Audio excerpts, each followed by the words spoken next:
오늘 이 시간 하나님께서 우리에게 주시는 말씀은 갈라디아서 3장 13절에서 14절까지 말씀입니다. 신약성경 305페이지 말씀, 갈라디아서 3장 13절에서 14절까지 말씀, 우리가 이 말씀 함께 읽도록 하겠습니다. 시작. 그리스도께서 우리를 위하여 저주를 받은 바 되사 율법의 저주에서 우리를 속량하셨으니 기록된 바 나무에 달린 자마다 저주 아래에 있는 자라 하였습니다. 이는 그리스도 예수 안에서 아브라함의 복이 이방인에게 미치게 하고 또 우리로 하여금 믿음으로 말미암아 성령의 약속을 받게 하려 합니다. 아멘. 오늘도 이 시간 사랑과 은혜가 넘치는 예수 비전께 예배 오신 여러분을 주님의 이름으로 환영합니다. 오늘도 말씀을 듣기 전에 힘차게 선포하고 하나님 주시는 말씀을 듣도록 하겠습니다. 내게 능력 주시는 나의 주님 안에서 내가 모든 것을 할 수 있느니라. 다 같이 선포하겠습니다. 내게 능력 주시는 나의 주님 안에서 내가 모든 것을 할 수 있느니라. 아멘. 세상 사람은 기껏 해봐야 내가 가진 돈과 지식과 능력을 가지고 살아갑니다. 그런데 우리는 예수님을 믿으면 우리의 물질이나 능력이 아니고 이 땅을 창조하신 그 전능하신 하나님의 능력이 우리 삶 속에 임하기에 반드시 승리의 삶으로 우리를 인도하실 걸 믿습니다. 오늘은 이제 성탄 감사 예배로 드려집니다. 하나님이신 예수님께서 육신이 있고 이 땅에 오신 그 예수님의 탄생을 기뻐하며 감사하는 예배로 드려져요. 그런데 이 예수님의 탄생이 우리에게 정말 기쁘냐는 거예요. 어렸을 때는 이 성탄절이 참 기쁩니다. 왜냐하면 성탄절이 되면 이 성탄 선물을 받습니다. 산타 할아버지가 선물을 갖다 줍니다. 이 선물이 너무나 기다려지기 때문에 성탄절이 너무나 좋아요. 근데 이제 어른이 되면은 없습니다. 우리에게 뭐 성탄절이라고 더 이상 선물이 없어요. 선물도 없고 별다른 것도 없고 단지 그냥 달력에 보면 빨간 날 하나. 우리가 성탄 감사 예배라는 것은 그냥 1년 중에 이날은 성탄 감사 예배다라고 정해놓고 형식적으로 지내는 예배가 아니라 정말로 물론 1년 내내 그 예수님의 그 탄생이 기쁘고 감사하지만 특별히 그 예수님의 탄생을 기념하는 성탄절을 맞이해서 우리가 그 예수님의 탄생하심, 이 예수님께서 이 땅에 오신 것이 너무나 기쁘고 너무나 감사한 그 마음으로 예배를 드리는 날이라는 거예요. 근데 정말 우리가 그 예수님의 탄생이 너무 기쁘고 너무 감사한가.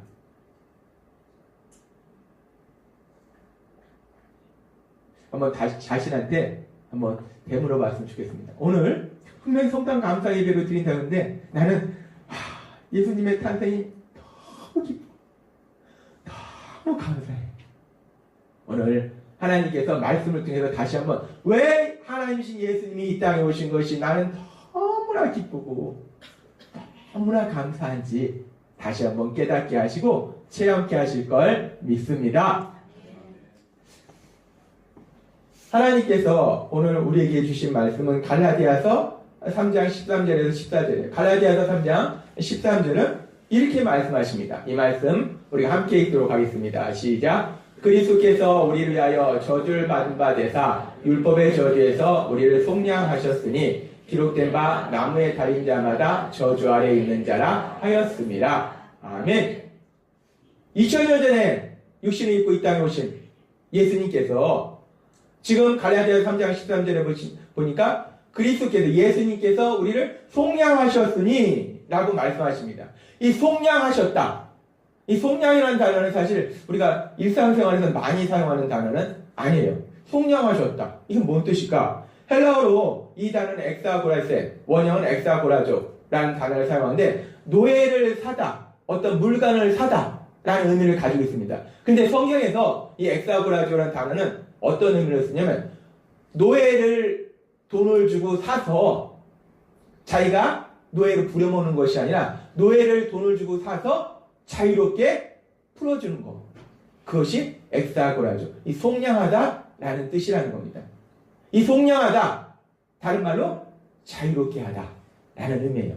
그리스도께서 우리를 속량하셨고 라는 이 말씀 결국 그리스도께서 우리를 자유롭게 하셨고 라는 말씀이에요. 지난주에도 하나님께서 우리에게 말씀하신 갈라디아서 5장 1절도 비슷한 말씀을 하셨어요. 이 말씀 같이 읽도록 하겠습니다. 시작. 그리스도께서 우리를 자유롭게 하려고 자유를 주셨으니 그러므로 굳건하게 서서 다시는 종의 멍에를 매지 말라. 아멘. 지난주에도 우리에게 말씀하셨어요. 예수님께서 우리를 자유롭게 하셨다는 거예요. 자유를 주셨다는 겁니다. 무엇에서? 지난주에는 율법에서, 특별히 율법의 정죄로부터 자유함을 주셨다라고 말씀하셨어요.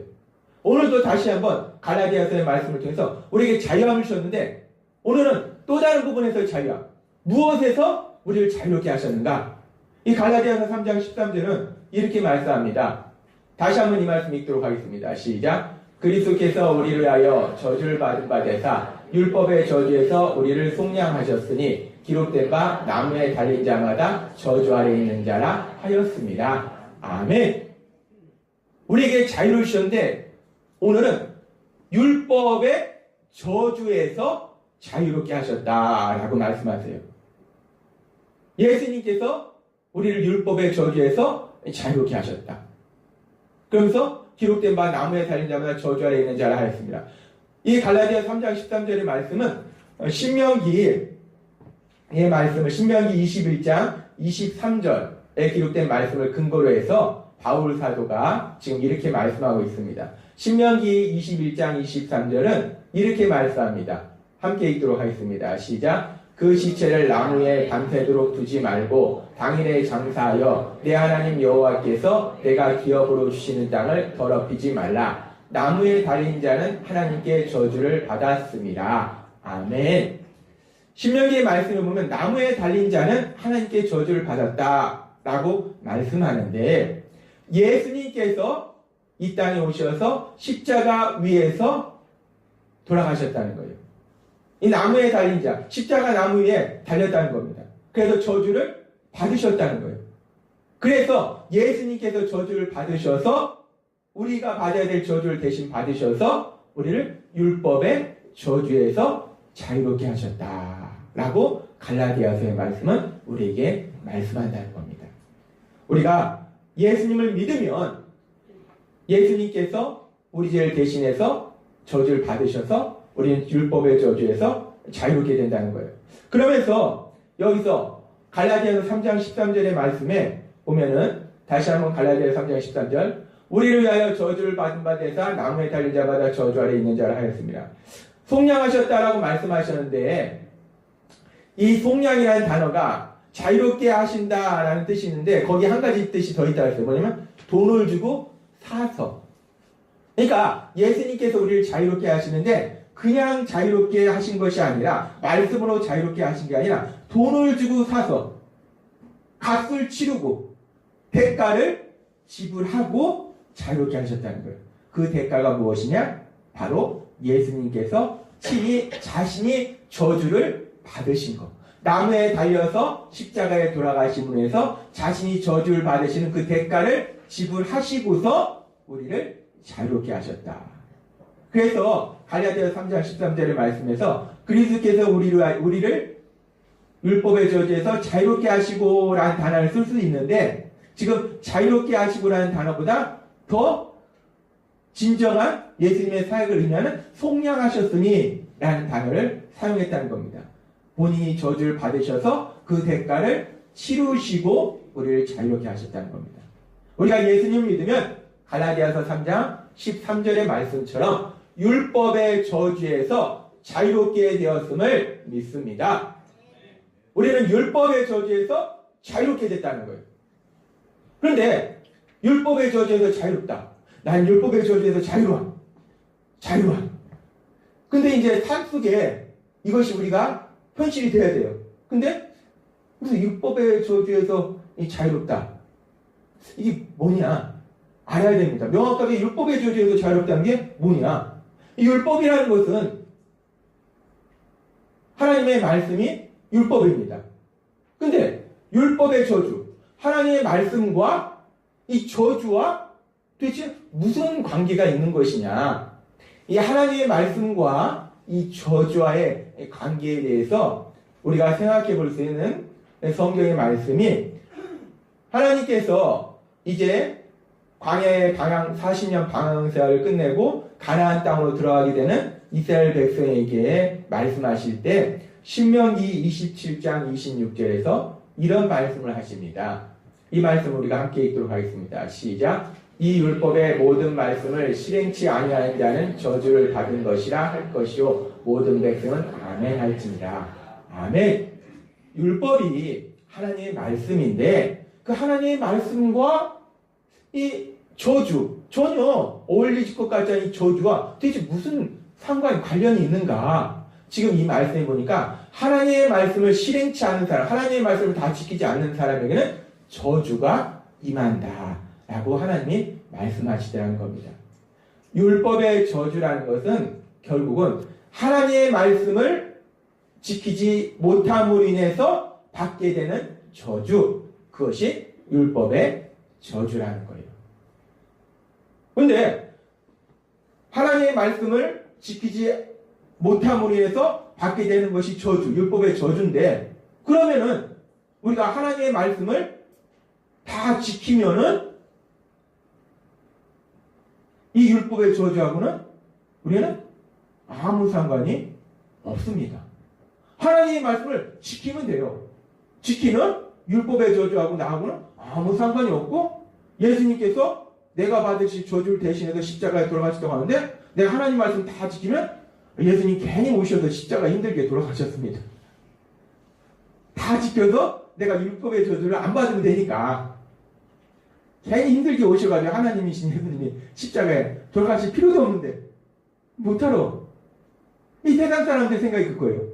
아니 못하러 돌아가셨다고 얘기하는데 아니 뭐가 문제가 있어서 나 열심히 일해서 잘 먹고 잘 사는데 뭐 하려고 하나님이 피조물로 오셔서 뭐 하려고 십자가에 그 고통을 받으셨대. 참 안 되셨네. 세상 사람의 생각이 그렇다는 겁니다. 내가 말씀을 다 지키면 율법의 저주가 없다는 거예요. 나랑 상관이 없다는 겁니다. 근데 여기서 문제가 있습니다. 갈라디아서 3장 10절과 11절은 바울 사도를 통해서 하나님께서 이렇게 말씀하십니다. 이 말씀 같이 읽도록 하겠습니다. 시작. 무릇 율법 행위에 속한 자들은 저주 아래 있나니 기록된 바 누구든지 율법책에 기록된 대로 모든 일을 항상 행하지 아니하는 자는 저주 아래 있는 자라 하였습니다. 또 하나님 앞에서 아무도 율법으로 말미암아 의롭게 되지 못할 것이 분명하니 이는 의인은 믿음으로 말미암아 살리라 하였습니다. 아멘. 지금 이 말씀을 보니까 율법을 지키지 않는 자는 저주 아래 있다라고 다시 한번 말씀하세요. 그런데 3장 11절에 보니까 또 하나님 앞에서 아무도 율법으로 말미암아 의롭게 되지 못할 것이 분명하니 이 말씀은 뭐냐면 하나님 앞에서 아무도 그 하나님의 말씀인 율법을 지켜서 의롭다 받을 사람이 없다는 거예요. 하나님 앞에서 아무도 그 말씀을 온전히 지키는 사람이 없다는 거예요. 율법의 저주라는 것이 하나님의 말씀을 지키지 못할 때 오는 것이 율법의 저주인데 다 지키면 저주하고 나하고 상관없으니까 걱정할 게 없어요.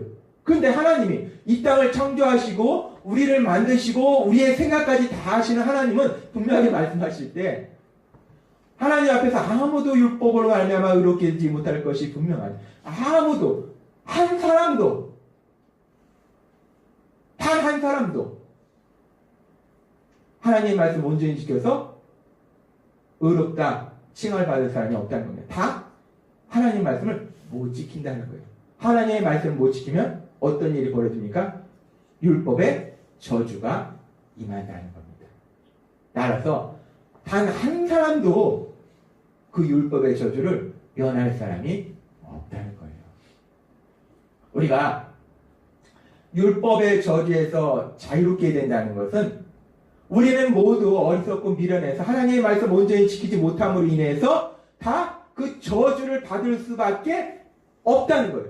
그럼에도 불구하고 우리가 예수님을 믿으면 예수님께서 저주를 십자가에서 대신 받으셨기 때문에 그 율법의 저주에서 우리를 자유롭게 하셨다. 그것이 율법의 저주에서 우리를 자유롭게 하셨다는 의미라는 겁니다. 우리가 예수님을 믿을 때 우리가 비록 어리석고 미련해서 우리가 예수님을 믿고 우리가 예수님 믿은 다음에 우리의 삶을 보면 돼요. 예수님 믿기 전에 물론 많은 죄를 졌습니다. 예수님 믿으면 이제 변화됐기 때문에 우리가 죄를 안 짓는 옳은 삶만 살아야 되는가? 그렇게 살아야 되는데도 불구하고 사실 우리가 예수님 믿은 다음에 예수님 믿은 게 우리가 얼마나 됐습니까? 어떤 사람은 5년 된 사람도 있고 10년 된 사람도 있고 15년, 20년, 30년 된 분들도 있는데 그러면 지금은 죄를 안 짓는가? 하나님의 말씀의 기준으로 봤을 때 죄를 안 짓는가? 지난주에도 말씀하셨지만 죄를 짓는다는 겁니다. 연약해서 화도 내고 미워도 하고 욕심도 부리고 죄를 짓는다는 거예요. 근데 우리가 예수님을 믿으면 연약해서 죄를 지을 수 있음에도 불구하고 더 이상 저주가 우리 삶에 없게 됨을 믿습니다. 그것이 갈라디아서 3장 13절의 말씀이에요. 우리가 연약해서 죄를 지을 수 있다는 거예요. 그래도 그럼에도 불구하고 우리가 주님 앞에 회개하며 나아갈 때 더 이상 저주는 우리 삶 속에 없다는 거예요. 그러면 이제 우리가 다시 한번 또 생각해 봤을 때 율법의 저주가 없는데 그 저주라는 것이 어떤 것이냐? 이 저주는 무엇이냐? 이 저주, 하나님이 말씀하신 성경이 말씀하는 저주가 무엇이냐? 그래야지 그걸 명확하게 알아야지 이 저주가 없다는 것이 우리 기쁨으로 감사함으로 다가옵니다. 이 저주라는 것은 첫 번째 영적인 의미를 봤을 때 가장 중요한 것은 저주는 우리에게 생명과 모든 좋은 것을 주시는 하나님과 관계가 단절되는 것, 그것이 저주입니다. 이것이 영적인 의미의 가장 큰 저주예요. 하나님과 관계가 끊어지는 거예요. 성경의 말씀대로 하나님과 원수가 되어버리는 겁니다. 하나님이 나를 거들떠보지도 않는 거예요. 네 마음대로 살아라라고 그냥 놔두시는 거예요. 내버려 두시는 거예요. 내가 나쁜 짓 하고 내 욕심만 버리고 그런데도 돈도 잘 벌고 내 자녀들도 잘 되고 세상이 보잖아요. 우리가 볼 때 저 사람 착한 사람 아닌데 저 사람 나쁜 사람 같은데 돈 잘 벌습니다. 권력도 가지고 있어요. 자녀도 잘 됩니다. 저 사람 왜 저렇게 잘 되지? 부럽네. 부러워할 거 없습니다. 그것이 바로 저주라는 거예요. 하나님이 내버려 네 맘대로 한번 살아봐. 네 맘대로 나쁜 짓 하고 돈 모으고 네 하고 싶은 대로 다 살아봐. 그냥 내버려 두신 거예요. 그리고서 이 땅을 떠나면 그 사람은 영원한 멸망으로 가는 거라는 거예요. 근데 왜 하나님이 내버려 두시는가? 왜 내버려 두실까요? 우리가 출애굽기에 보면은 이스라엘 백성이 애굽을 탈출할 때 하나님이 분명히 살아계심을 보여주기 위해서 10가지 재앙을 내리십니다. 우리는 그 한 가지만 봐도 야 진짜 하나님이 살아계신 하나님이 잘못됐습니다. 막 그 앞에서 무릎 꿇고 빌을 것 같은데 사람이요 얼마나 강팍하고 악한지 10가지 재앙 결국 자기 자식까지 모든 장자들이 다 죽었는데도 불구하고 바로가 알아서 나가 하고서 나중에 군단 물고 와서 쫓아갑니다. 이놈들 내가 다 잡아야지. 다 죽여야지. 인간이요 그렇게 악합니다. 왜 내버려 두시냐? 하나님이 악해도 내버려 두신 거야. 얘기하고 이렇게 하고 저렇게도 안 듣습니다. 그러니까 하나님이 그래 네 마음대로 해. 이 저주라는 것은 하나님과의 관계가 끊어지는 것, 그것이 저주라는 거예요. 근데 이게 영적으로 하나님과의 관계가 끊어지는 건데 그러면은 우리 현실의 삶 속에 이 저주라는 것이 또 어떤 모습으로 나타나게 되는가? 이 저주가 우리 현실 삶 속에 나타나기 시작한 첫 번째 사건이 뭐냐면 창세기 3장입니다. 하나님이 아담과 하와를 만드시고 우리가 알다시피 에덴 동산 아무것도 부족함이 없는 그냥 옷도 안 입고 사는데도 불구하고 춥지도 않고 덥지도 않고 우리는 겨울에 히터 틀어야죠. 여름에 에어컨 틀어야죠. 그런데 그냥 하는데도 춥지도 않고 덥지도 않고 먹을 것도 많고 모든 것이 부족함이 없는 그 에덴 동산에 살게 하셨어요. 그런데 그 상황 속에서 하나님이 딱 하나 금지하신 게 있어요. 뭐냐면 동산 중앙에 선악과를 먹지 말라라고 말씀을 하셨는데 우리가 알다시피 뱀이 와가지고 하와를 유혹합니다. 야, 괜찮아, 괜찮아. 먹으면 너 하나님처럼 돼. 한번 먹어봐. 먹어. 얼마나 좋냐. 먹어봐. 괜찮아. 걱정하지 마. 계속 이 뱀이 유혹하니까 하하가 넘어갑니다. 먹고 남편한테도 주고. 그래서 하나님 말씀에 불순종한 죄를 범하게 돼요. 그래서 하나님께서 이 아담과 하와를 유혹한 뱀과 또 죄를 범한 이 아담과 하와에게 이렇게 말씀하십니다. 창세기 3장 말씀 우리가 같이 읽도록 하겠습니다. 창세기 3장 14절부터 말씀 시작. 여호와 하나님이 뱀에게 이르시되 내가 이렇게 하였으니 내가 모든 가축과 들의 모든 짐승보다 더욱 저주를 받아 배로 다니고 살아있는 동안 흙을 먹을지니라. 내가 너로 여자와 원수가 되게 하고 내 후손도 여자의 후손과 원수가 되게 하리니 여자의 후손은 내 머리를 상하게 할 것이요 너희는 그의 발꿈치를 상하게 할 것이니라. 계속해서 또 여자에게 이르시되 내가 내게 임신하는 고통을 크게 더하리니 내가 수고하고 자식을 낳을 것이며 너는 남편을 원하고 남편은 너를 다스릴 것이니라 하시고 아담에게 이르시되 내가 내 아내의 말을 듣고 내가 내게 먹지 말라 한 나무의 열매를 먹었은즉 땅은 너로 말미암아 저주를 받고 너는 내 평생에 수고하여야 그 수산을 먹으리라. 땅이 내게 가시덤불과 엉겅퀴를 내리니 내가 먹을 것은 칠세서인즉 내가 흙으로 돌아갈 때까지 얼굴에 땀을 흘려야 먹을 것을 먹으리니 내가 그것에서 취함을 입었습니다. 너는 흙이니 흙으로 돌아갈 것이니라 하십니다. 아멘. 아담과 하와를 미혹한 그 뱀 사단에게 하나님이 저주를 내리십니다. 그리고 뿐만 아니라 아주 재밌는 말씀하시는데 여자는 임신을 하고 아이를 낳는 고통을 주신다 말씀하시고 아담에게는 뭘 말씀하시냐면 이 아담과 하와를 통해서 땅이 저주를 받는데요. 감사합니다. 아담과 하와에게 저주를 하시느냐? 땅이 저주를 받았어요. 우린 피해갔습니다. 근데 생각해보세요. 이게 피해간 건지 아닌지. 아담이 농사를 져서 먹고 살아야 되는데 땅이 저주를 받아서 막 열매도 많이 맺히고 풍성하게 곡식이 맺혀야 되는데 땅이 저주를 받아서 풀, 가시 막 이런 것만 내고 열매는 조금밖에 안 나서 조금 그냥 근근히 먹고 살게 되고 땅이 저주를 받았어요. 땅이 아담과 하와한테 저주를 주신다 말씀하시고 땅이 저주를 받았는데 이 땅이 저주를 받은 것이 결국 누구한테 영향을 미치냐? 아담과 하와에게 영향이 간다. 결국 아담과 하와의 가슴에 저주가 임한 거라는 겁니다. 어떤 저주가? 열심히 일해도 풍성함을 못 누린다는 거예요. 항상 부족한, 뭔가가 부족해요. 우리가 그렇잖아요. 항상 뭔가가 부족해요. 풍성함보다는 궁핍함에 그런 고통을 누려야 된다는 겁니다. 체험해야 된다는 거예요. 결국 이 저주라는 것은 우리가 세상을 살면서 풍성함보다는 뭔가 항상 부족하고 궁핍한 그런 고통을 누리는 것, 그것이 저주라는 겁니다. 또한 이 저주에 대해서 우리가 생각해 봤을 때 신명기 28장의 말씀은 복과 저주에 대해서 말씀하세요. 하나님의 말씀을 잘 순종하면 복을 주시고 불순종하면 저주를 임하신다라고 말씀하시는데 그 복이라는 것은 뭐냐면 우리가 나가도 복을 받고 들어가도 복을 받고 자녀도 복을 받고 내 손을 하는 모든 일에 복을 받고 떡 한 숟그릇이 복을 받고 내가 물질의 복도 받고 자녀들의 복도 받고 인간관계의 복도 받고 그 모든 복을 다 누린다라고 말씀하시고 이제 그 다음에 이어지는 말씀 속에서는 아주 길게 68절까지 이 저주에 대해서 말씀하시는데 신명기 28장 말씀 우리가 같이 읽도록 하겠습니다. 신명기 28장 15절 16절 말씀 같이 읽도록 하겠습니다. 시작. 내가 만일 내 하나님 여호와의 말씀을 순종하지 아니하여 내가 오늘날 내게 명하는 그 모든 명령과 규례를 지켜 행하지 아니하면 이 모든 저주가 내게 임하고 내게 미칠 것이니 내가 성읍에서도 들에서도 저주를 받을 것이고요. 아멘. 지금 신명기 28장 15절 1절에서 14절은 복에 대해서 말씀하시고 15절에서 68절까지 아주 길게 저주에 대해서 말씀하시는데 이 저주에 대한 말씀들을 요약해 보면 첫 번째 물질의 고통을 받게 된다는 겁니다. 질병의 고통 속에 시달린다는 거예요.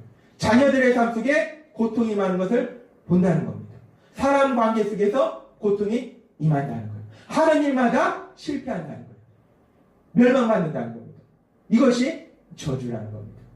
결국 저주가 무엇이냐? 저주는 우리가 영적으로 보면 우리에게 생명을 주시는 하나님과 관계가 끊어지는 것이 저주요. 현실의 삶 속에서 보면 우리가 부족함으로 인해서 고통받고 물질과 질병과 인간관계와 내가 하나님마다 실패하는 그런 삶 속의 고통을 받게 되는 것이 결국 저주라는 겁니다. 그런데 오늘 하나님께서 우리에게 말씀하시는 우리에게 주신 이 말씀은 우리에게 너무나 감사한 것이 갈라디아서 3장 13절은 분명히 우리에게 이렇게 말씀하신다는 거예요. 이 갈라디아서 3장 13절 말씀, 예수님의 오심을 기뻐하며 감사하는 오늘 성탄 감사 예배 속에서 이 말씀이 선포될 때에 예수님을 믿는 여러분의 삶이 될 것을 믿습니다.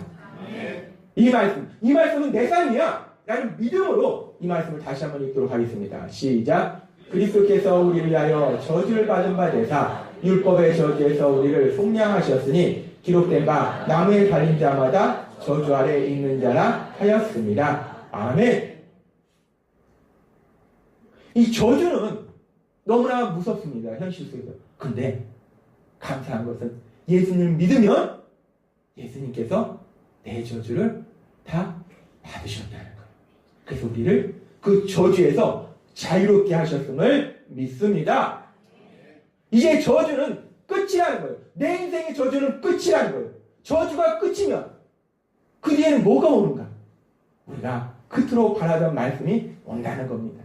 바로 갈라디아서 3장 13절 말씀 바로 뒤에 너무나 좋은 말씀이 있습니다. 이 말씀 같이 읽도록 하겠습니다. 시작. 이는 그리스도 예수 안에서 아브라함의 복이 이방인에게 미치게 하고 또 우리로 하여금 믿음으로 말미암아 성령의 약속을 받게 하려 합니다. 아멘. 저주가 끝났다는 겁니다. 예수님을 믿으면 더 이상 내 인생의 저주는 끝났어요. 우리가 세상 살다 보면 어떤 사람은 그럽니다. 난 저주받은 인생이야. 나는 왜 하나님마다 이렇게 안 되냐?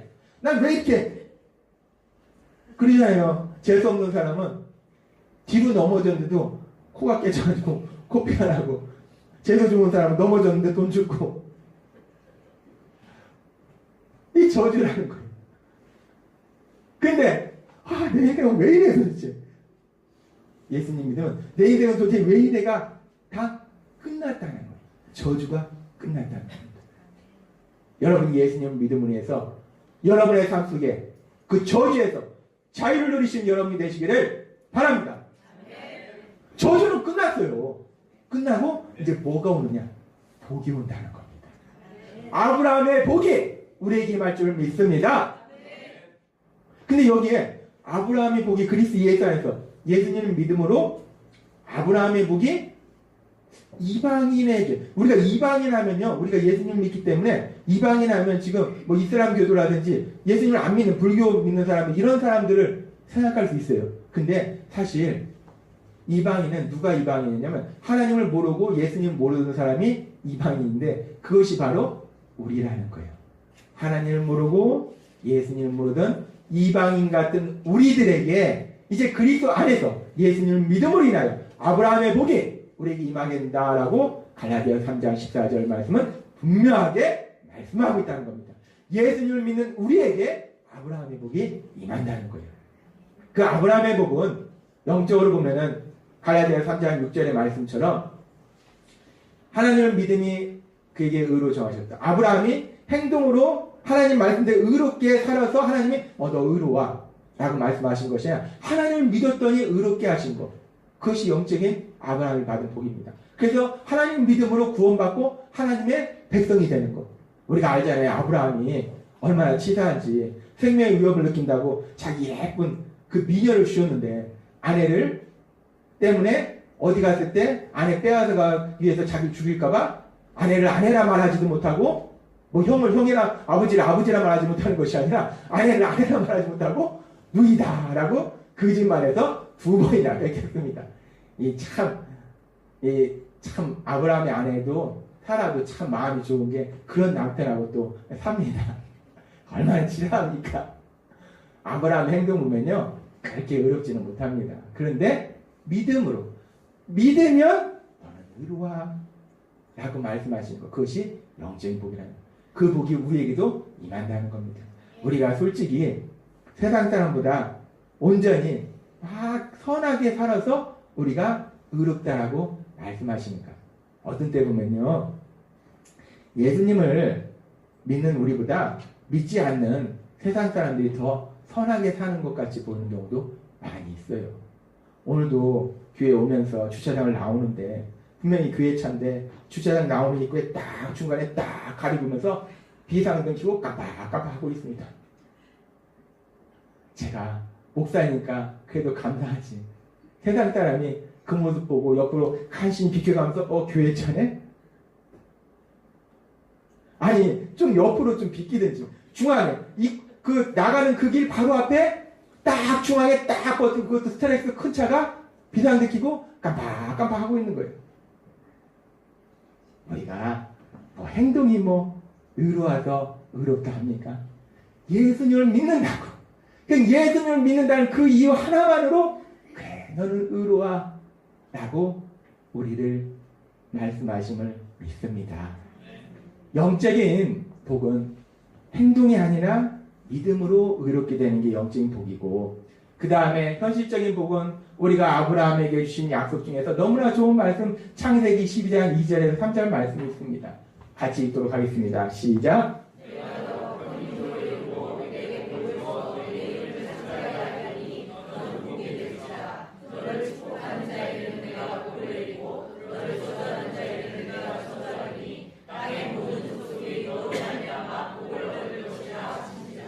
아멘. 아브라함은 하나님께서 내가 내 이름을 창대케 하리라, 크게 하리라, 모든 사람에게 존경을 받고 위대한 사람을 만들어주리라, 내 큰 민족을 만들어주리라, 네 자손이 번성하리라. 그 당시에는 자손이 많은 것이 복입니다. 그리고 아브라함이 너는 복이 될 것이야. 아예 복이 된다고 얘기해요.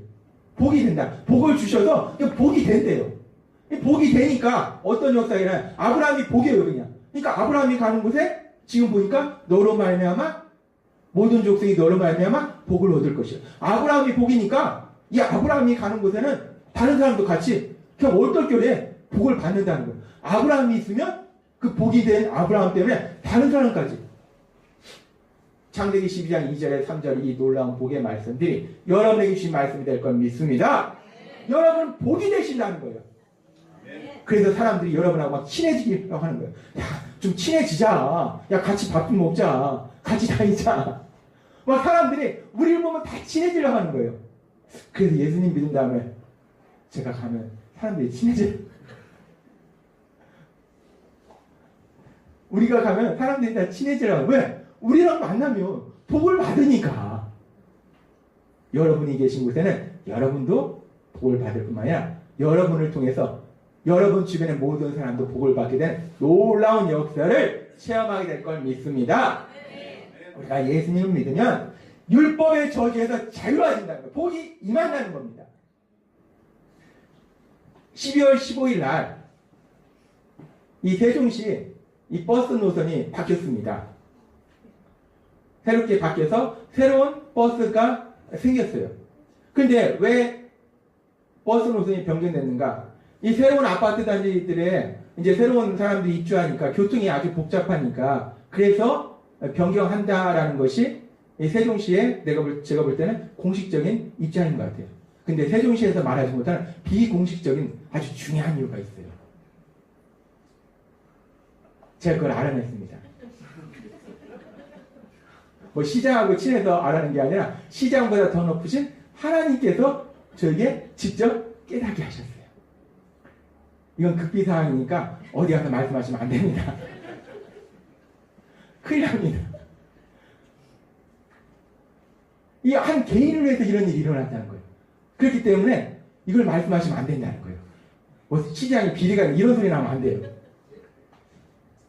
우리가 교회를 다정동으로 이전한 다음에 이제 제가 교회에서 일을 하고 아내는 집에 있으면 차가 한 대잖아요. 그러니까 제가 집에 가려면 아내를 불러서 여보 나 좀 데리러 와야 돼. 그래서 아내가 와서 데려가야 돼요.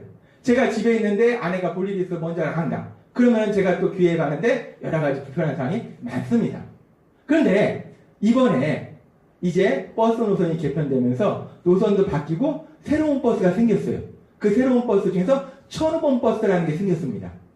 근데 이 1005번 버스가 노선이 어떻게 되냐면 바로 우리 집에서 나와서 그 아파트 바로 입구에 정류장이 있어요. 그리고 또 정류장이 어디냐면 바로 옆에 건물에 정류장이 있어요. 그래서 그냥 집 앞에서 타서 가만히 있으면은 교회까지 딱 데려다 주는데, 그런데 이게 거기서 여기까지 오는데 문제는 이것이 뱅뱅뱅 돌아버리면 낭패입니다. 뱅 돌아서 뱅뱅 돌아서 옛날에 이 1004번 버스가 뱅뱅 돌았어요. 뱅뱅 돌으면 낭패예요. 그럼 시간이 오래 걸리잖아요. 근데 여러분이 들으시면 정말 깜짝 놀랄 것이, 이 버스 노선이 어떻게 되냐면 저희가 집에서 차를 몰고 나와서 이렇게 도로로 가장 빠른 길로 오잖아요. 이 버스 노선이 정확하게 우리 차가 오는 그 가장 빠른 길로 온다는 겁니다. 10분도 안 걸립니다. 놀랍지 않습니까? 거기다가 제 시계는 이 버스 카드 기능이 있어서요. 딱 되면은 그냥 요금이 뭐 주머니에서 넣고 뭐 이럴 것도 없어요. 그냥 손목만 딱 되면 돼요. 그러면 요금이 자동으로 딱 정산이 된다는 겁니다. 이 사람들은 몰라요. 이 뭐 아파트가 입주하고 교통이 불편하고 뭐 이래서 이것이 버스 노선이 개편된지 아는데, 다른 건 그냥 좀 눈가림으로 이렇게 한 거고, 실제로 1005번 버스를 왜 만들었느냐? 저를 위해서. 제가 우리가 이 다정동을 이사하는데 현실적으로 상당히 사실 현실을 보면은 안 됩니다. 우리가 개척해서 2년밖에 안 되는데 뭐가 있어서 여기로 옵니까? 안 되거든요. 말씀하셨잖아요. 몇 달간 말씀하셨죠. 말씀 붙잡고 하나님 말씀하시면 현실은 안 되는데 갑니다 라고 순종하면서 왔더니, 하나님께서 다정동으로 이사해서 얼마 안 돼서 조그만 버스가 아니에요. 우리 차가 작잖아요. 이게 아니라 이따만한 대형 버스를 제 자가용으로 주신 적이 있습니다. 이런 비밀을 세상 사람들 얘기하면 시장이 욕먹잖아요. 절대로 밖에 나가서는 얘기를 하시면 안 됩니다. 우리 목사님 때문에 철번 느꼈다? 그러면 안 돼요. 놀랍지 않습니까? 우리가 예수님 믿으면요, 우리 삶 속에 더 이상 저주는 없다는 겁니다.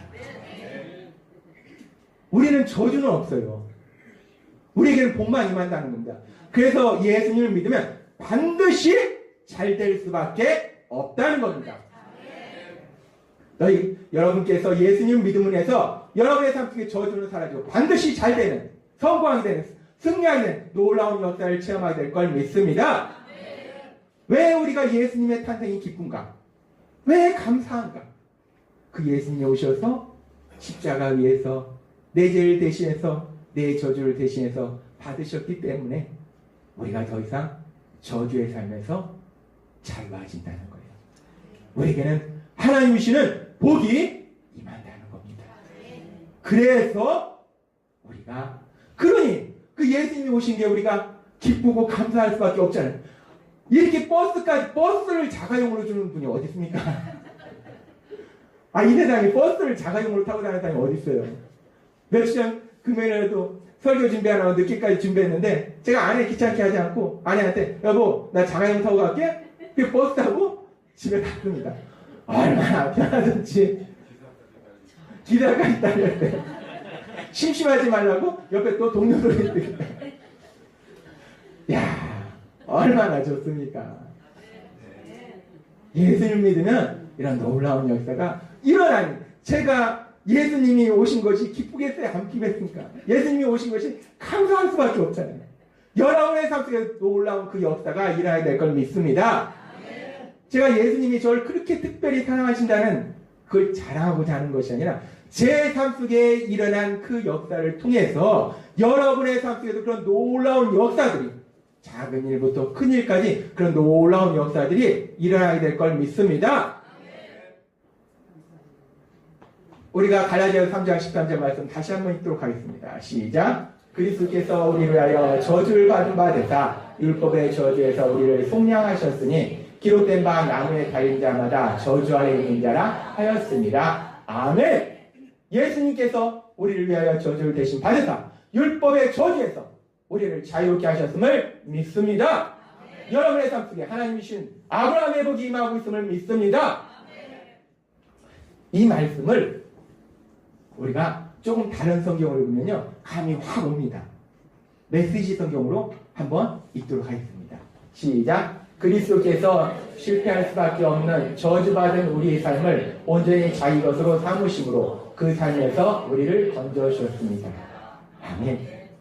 실패할 수밖에 없는 저주받은 우리 삶을, 실패할 수밖에 없는 저주받은 우리 삶을, 실패할 수밖에 없는 저주받은 우리 삶을 예수님께서 짊어 주시면서 그 모든 것에서 자유함을 주셨다는 겁니다. 근데 사실 예수님의 탄생이 기쁜 건요, 이 저주에서 우리를 자유롭게 하셨기 때문에 너무 기쁘고 너무 감사해요. 근데 이건 아무것도 아닙니다. 진짜 예수님이 이 땅에 오신 것이 우리에게 너무나 기쁜 것은 저주받을 수밖에 없는 그런 정말 한심하고 멍청하고 어리석은 피조물인 나를 하나님이 사랑하시는데 얼만큼 사랑하시는가? 독생자 예수님을 나를 대신하여 십자가에 돌아가시게 할 만큼 그렇게 나를 사랑하신다는 거예요. 예수님의 탄생이 기쁘고 감사한 것이, 물론 우리를 저주에서 자유롭게 하셨기 때문에 너무 기쁘고 너무 감사해요. 근데 단순히 이 정도가 아니라 저주받을 수밖에 없는 피조물인 나를 사랑하시는, 나를, 그 피조물 아무것도 아니에요. 세상에서 우리를 어떻게 봅니까? 내가 어디 가면 누가 나를 인정합니까? 김대훈 목사 왔네. 여기 앉아. 세상에서 누가 나를 인정합니까? 여러분이 가시면 어디 가면 오셨어요? 세상에서 우리를 누가 인정합니까? 별로 없습니다. 근데 이 땅을 창조하신 그 하나님이 나를 사랑하시는데 예수님의 십자가만큼 이 자리에 계신 여러분을 사랑하고 계심을 믿습니다. 그래서 그 예수님이 이 땅에 오신 그 예수님의 탄생이 우리는 기쁘고 감사하고 그 사랑을 마음껏 누리시고 그 율법의 저주에서 벗어나서 승리를 마음껏 누리시는 여러분이 되시기를 주님의 이름으로 축원합니다. 기도드리겠습니다. 하나님 아버지 감사합니다. 오늘도 이 시간 저희를 사랑하셔서 말씀하시니 감사합니다. 하나님 아버지, 오늘 주신 말씀처럼 예수님께서 십자가 위에서 우리의 저주를 대신 받으사 우리를 그 모든 저주에서 자유롭게 하시고 이제 아브라함의 복이 우리 삶 속에 임하도록 역사해 주시니 감사합니다. 그 복을 마음껏 누리며 또 세상 속에서 그 복을 전하는 우리 모두가 될 수 있도록 역사해 주옵소서. 예수님의 이름으로 감사하며 기도드렸나이다. 아멘. 이 시간 주여 3번 부르시고 통성으로 기도하실 때, 주님, 제가 그 예수님을 믿게 하옵소서.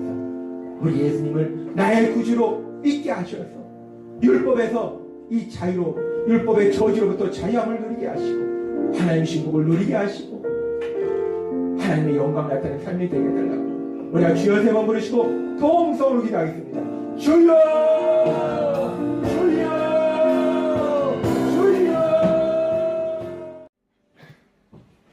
오늘 이 시간 하나님께서 우리에게 주시는 말씀은 갈라디아